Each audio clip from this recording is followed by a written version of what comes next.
Top 10. You might be a Filipino if you have these household items. 10.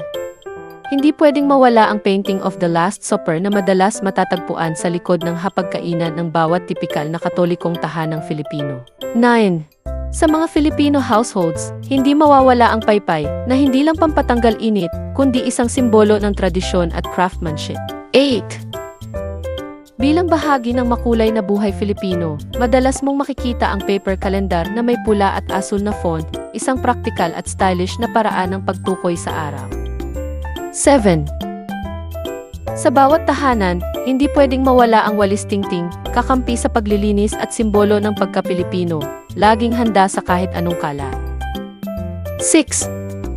Hindi din pwedeng wala ang wooden spoon at fork wall decor. Isang simbolo ng kultura at tradisyon, laging may handaan vibe. 5. Plastic bag collection, isa sa mga pinakakaraniwang makikita sa bawat bahay Filipino. Ginagamit bilang storage solution at pang-impake, tila mailihim na stash sa bawat sulok ng bahay. 4. Tsinelas, hindi pwedeng mawala sa bawat Filipino household.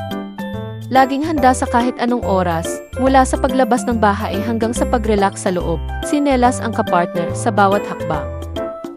3. Ang kulambo, ang paboritong tagapagtanggol laban sa mga lamok tuwing gabi.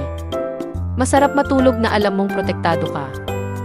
2. Ang banig, simbolo ng simpleng pamumuhay at ginhawa, ay isa sa mga hindi mawawala sa bawat tahanang Pilipino, gamit sa pagtulog, pahinga, at kahit mga bonding moment ng pamilya.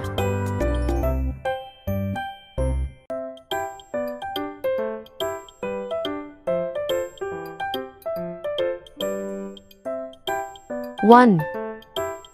Sa bawat Filipino household, ang tabo ay hindi mawawala, isang simpleng gamit na may malaking bahagi sa araw-araw na buhay, mula sa paliligo hanggang sa paghugas.